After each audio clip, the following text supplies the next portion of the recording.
ഇന്നിവിടെ ലോക്കൽ മാർക്കറ്റുള്ള ദിവസമായിരുന്നു. ഇതിവിടെയുള്ള ഏറ്റവും വലിയ മാർക്കറ്റായിട്ട് നമ്മുടെ മീനൊക്കെ ഇതുപോലെ ഇങ്ങനെ തൊലി കളഞ്ഞ് മുള്ളൊക്കെ കളഞ്ഞ് ഇതുപോലെ ഇങ്ങനെ കട്ട് ചെയ്ത് വെക്കും. ഗ്രില്ല് ചെയ്യാനൊക്കെ എളുപ്പത്തിനായിരിക്കും. ഇങ്ങനെ കട്ട് ചെയ്ത് വെക്കുന്നതിന് വില കൂടുതലായിട്ടോ, അല്ലാതെയുള്ള നമ്മൾ ഫുൾ മീനായിട്ട് മേടിക്കുന്നതിലും വില കൂടുതലായിരിക്കും കട്ട് ചെയ്ത് വെച്ചിരിക്കുന്നതിന്. നല്ല കുറേ വെറൈറ്റി നല്ല ഫ്രഷ് മീൻ കിട്ടും. നമുക്ക് മാർക്കറ്റിൽ വരികയാണെങ്കിൽ അത്യാവശ്യം സൂപ്പർ മാർക്കറ്റിലൊക്കെ വാങ്ങിക്കുന്നതിലും വിലക്കുറവിൽ നമുക്ക് ഇവിടുന്ന് മീൻ മേടിക്കാൻ പറ്റും. നമ്മൾ മിക്കവാറും ഇവിടുന്ന് കേട്ടോ മീൻ എടുക്കുന്നത്. മീൻ മാത്രമല്ല എല്ലാ ഐറ്റംസും നമുക്കിവിടെ കിട്ടും. ഫ്രിഡ്ജ് മാഗ്നറ്റുകളാണ് കേട്ടോ ഇത്.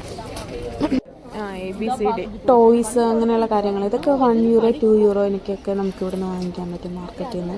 ലബൂബും ഒക്കെ ഉണ്ട്. ലബൂബ് പക്ഷേ ഇപ്പോൾ ട്രെൻഡിങ് ആയതുകൊണ്ടായിരിക്കും അത്യാവശ്യം റേറ്റ് ഉണ്ടായിരുന്നു. €8 €6 അങ്ങനെയൊക്കെ ആയിരുന്നു.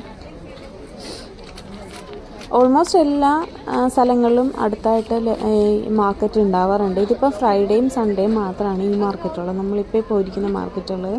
ഈ ബിൽഡിങ്ങിൻ്റെ ഉള്ളിൽ ഫുള്ളും മീനും വെജിറ്റബിൾസ് ഫ്രൂട്ട്സ് അങ്ങനെയുള്ള ഐറ്റംസാണ്. ഈ ബിൽഡിങ്ങിൻ്റെ വെളിയിൽ ഫുള്ളും ഡ്രസ്സുകളും അങ്ങനെയുള്ള ഐറ്റംസൊക്കെ ആയിരിക്കും ഉണ്ടാകുന്നത്.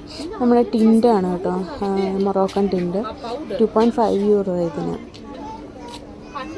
പിന്നെ ഇവിടെ ഒരു പ്രശ്നം എന്ന് വെച്ചാൽ നമ്മളെല്ലാം നല്ല രീതിക്ക് നോക്കിയെടുക്കണം.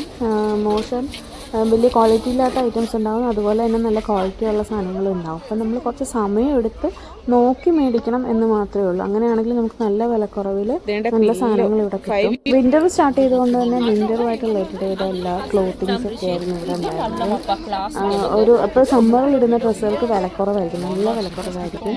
അതുപോലെ തിരിച്ച് സമ്മറിൽ വരികയാണെങ്കിൽ വിൻ്ററിൽ ഇടുന്ന ഡ്രസ്സുകൾ നമുക്ക് കിട്ടും, പക്ഷെ നല്ല റേറ്റ് കുറവായിരിക്കും.